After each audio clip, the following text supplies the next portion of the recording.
करनी होती है पिच्छीधारी बगल में पिच्छी दबा करके, और रक्तदान के बैनर को पर फीता कटवाने के लिए खड़ा हुआ है, तो मित्र महावीर के धर्म का नाश करने खड़ा हुआ है। फल खिलाओ ना, औषध खिलाओ ना, रक्त की कमी है अनार का रस पिलाओ ना, गुड़ खाओ ना। आप जीवन में गुड़ खाओ ना, क्यों रक्त की कमी आएगी आपके अंदर। और मित्र, जिसका जीवन जाना नियत हो चुका है, तो तुम अपने प्राण भी, शरीर की अवयव भी दे दो, तो मित्र बचा नहीं पाते हो। डॉक्टर कहाँ गया कल रामस्वरूप? अरे भाई, ऐसे ही भटकता रहेगा, लोगों को सच्ची शिक्षा देना सीख। है मित्र, तब भी बहुत सारे उपचार हो सकते हैं। इसलिए एक नियम आप भी ले लो अपने जीवन में। मित्र, कभी किसी को, अब मैं खुल के बोल रहा हूं, कभी किसी को बच्चे हरण की औषधि मत बताना, बच्चे नाश की औषधि मत बताना। मित्र कंस नहीं बनना, कंस नहीं बनना, मित्र कंस नहीं बनना। जो गर्भपात करवाते हैं वे सब कंस के वंशज हैं, और जो मित्र रक्षा करते हैं वे यशोदा, यानी वो नंद गोप के संतान है वो। इसलिए डॉक्टर, दोनों डॉक्टर, एक तीसरा और था यहां पर, भूखा गया ज्ञानी रमेश भाई। डॉक्टर साहब, जितने डॉक्टर हों, आज त्याग का दिन है, कम से कम इतनी यज्ञ तुम कर लो, इतनी यज्ञ कर लो कि जन्म लेने वालों को भारत की भूमि पर, राम कृष्ण महावीर की भूमि पर उनको भी यानी किलकारियां भरने दो, उनके टुकड़े मत करो, इतना त्याग कर दो। बहुत बढ़िया, विराजो। और ये शिक्षा भी मत देना। आजकल नई शिक्षा प्रारंभ हो गई, जरा सा उदरस्त शिशु को कोई पीड़ा हुई, भैया निकलवा दो, नहीं मां को एक मालूम, मैं था बाहर, मतलब बिहार कर रहा था, और मेरे पास किसी का समाचार पहुंचा, बोले महाराज जी बच्चा अपनी माँ के उदर में है, और डॉक्टर ने बोल दिया जल्दी से जल्दी इसको निकलवा दो, नहीं तो माँ को खतरा है। मैंने कहा उस ज्ञानी से बोल दो तुमको श्रद्धा दी है तो भदौरिया जी ऐसो पंचण मुक्कारो सब पाप प्रणाशनो मंगलानाम सभ्येशम परम होई मंगलम। मित्र, महामंत्र नमोकार का पाठ बोल लो, करने को माला फेर लो, और बच्चे का घात मत करो। मित्र, आज वो बच्चा बढ़िया मुस्कुरा के घूम रहा है, जिसको डॉक्टर नाश करने की बात कर रहा था।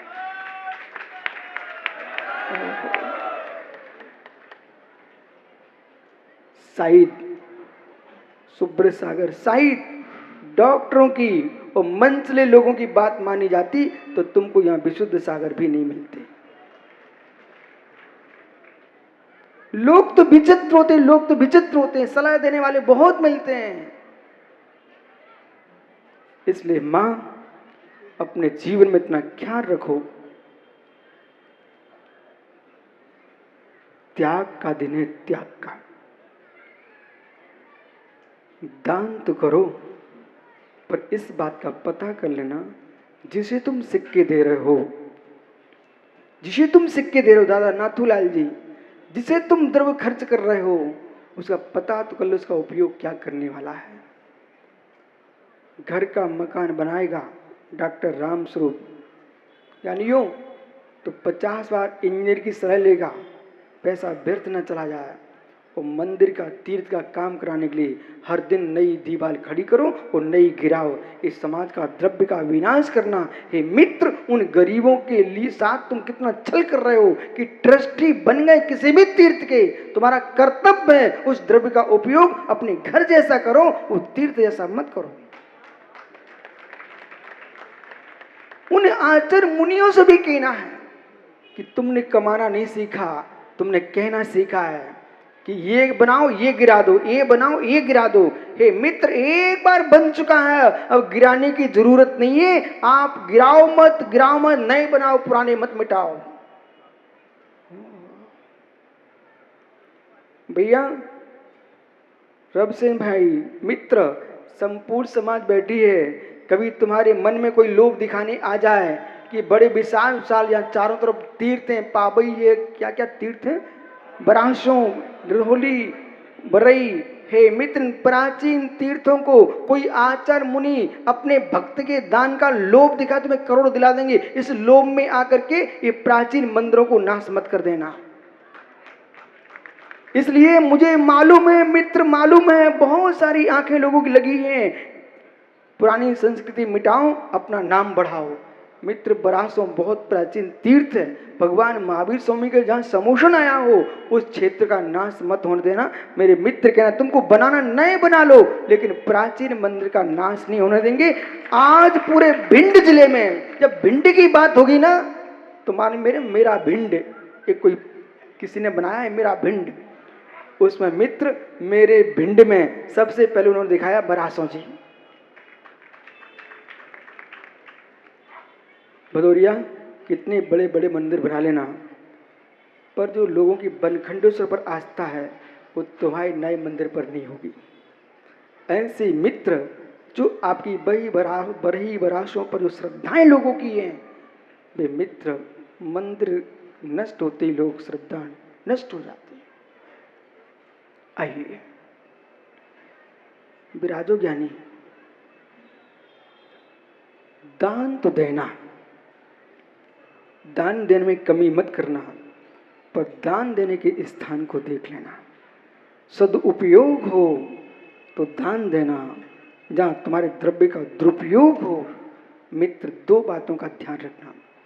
नीति ग्रंथ कहते हैं, घर में बैठी बेटी सियानी और घर में बड़ा दाम।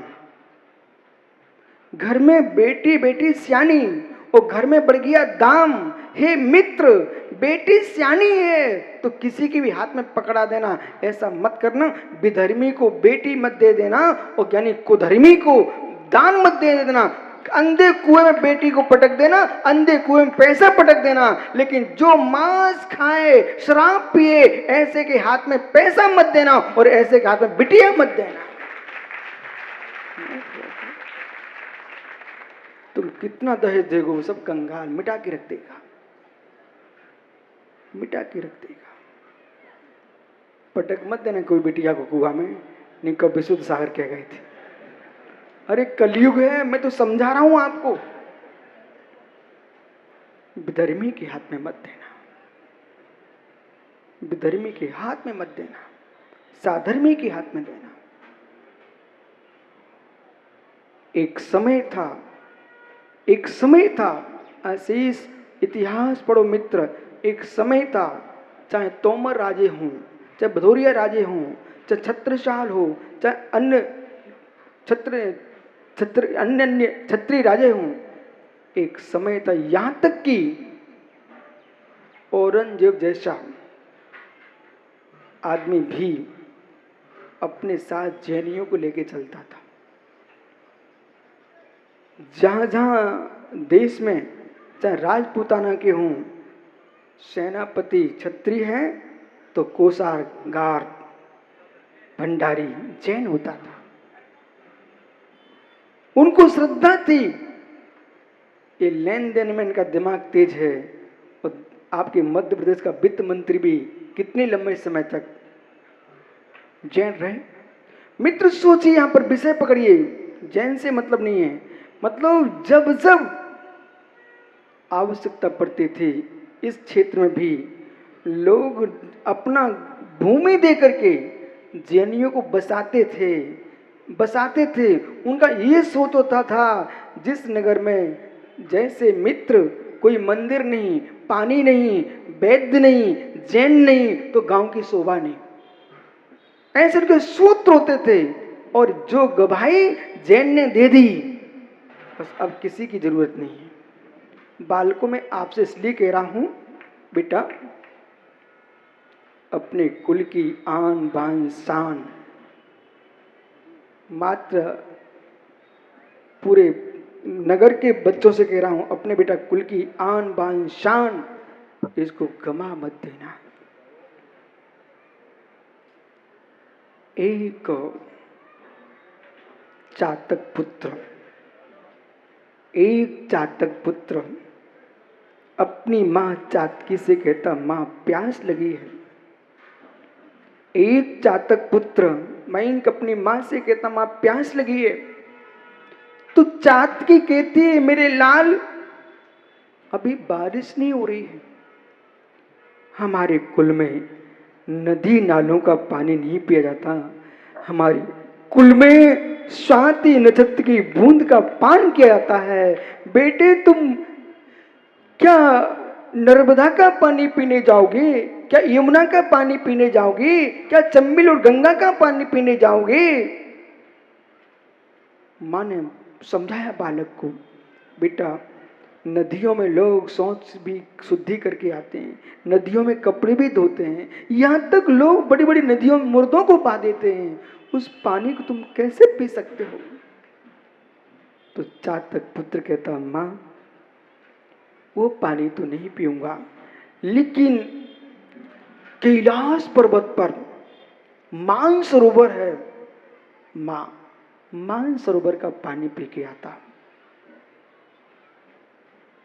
धन उस चातकी को, सारे पिताओं उसको योग इंगित कर रहा हूं, धन उस चातकी को जिसको अपने रज पर, अपने पति के वीर पर विश्वास था, ये चातक चातकी की संतान होगी तो बच्चा किसी नदी नाले का पानी नहीं पिएगा।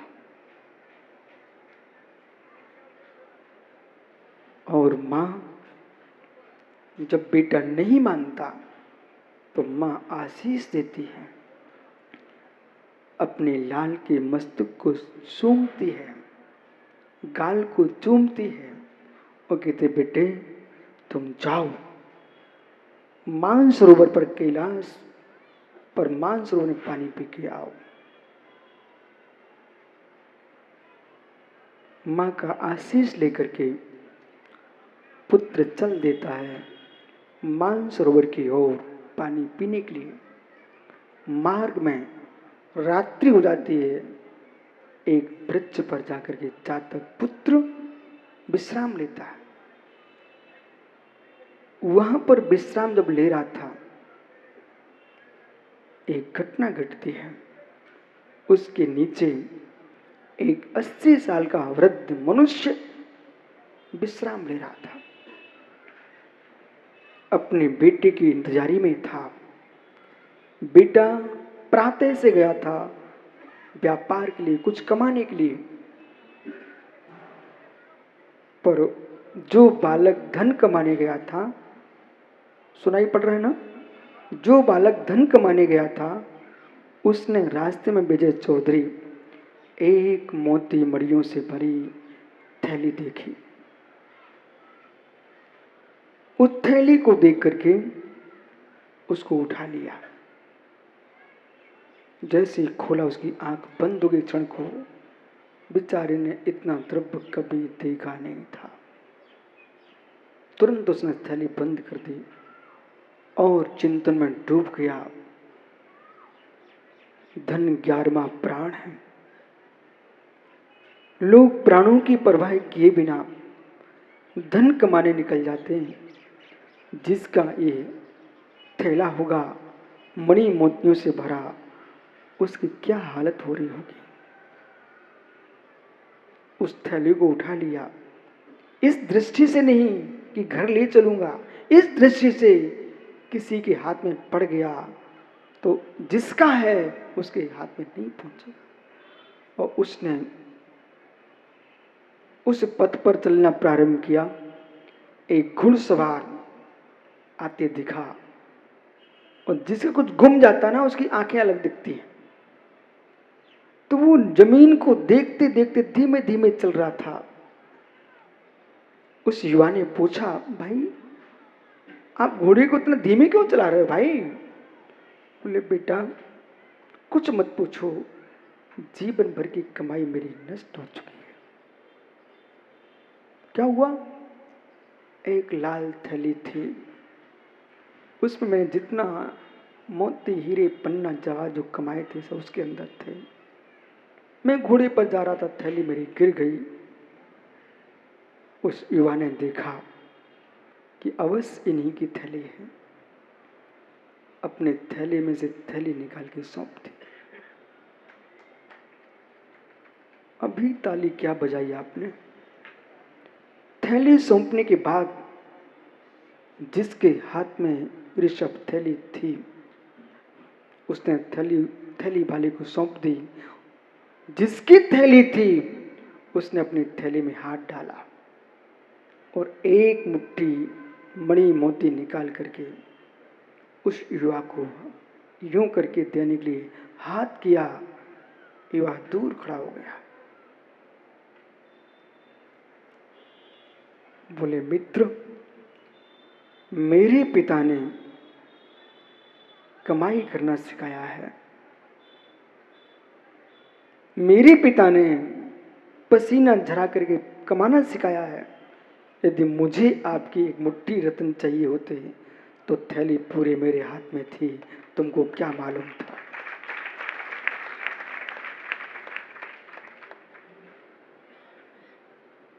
हम दूध पीते हैं, किसी का खून नहीं पीते हैं। युवाओं, साधु बनो तो जैसा हाथ में मिल जाए उसे नीची दृष्टि करके यथा लब्ध आहार लेके आ जाना और ग्रस्त रहो बेटा। अपनी मेहनत से कमाना, किसी कमाई को खाने का विचार कभी मत करना। भाई के हिस्से का 2 बलद जमीन तुम्हें मिल भी जाएगी, बेटा ध्यान रखना, भूमि तो मिल जाएगी, जीवन भर का रिश्ता तुम्हारा समाप्त हो जाएगा, समाप्त हो जाएगा। बरसों बरसों बीत जाएंगे, ऋषभपुर भाई भाई से बात नहीं कर पाए। कहते दिन अपने घरों में जाकर के उस युवा ने एक कण भी नहीं लिया और वापस अपने पिता के पास पहुंच गया। शाम का समय था। झुरमुट झुरमुट झुरमुट झुरमुट आकाश में अंधेरा छा चुका था। चातक पक्षी ऊपर बैठा हुआ है। सुनील पत्रकार, चातक पक्षी ऊपर बैठा हुआ है और अब ताली बजाने का मौका है।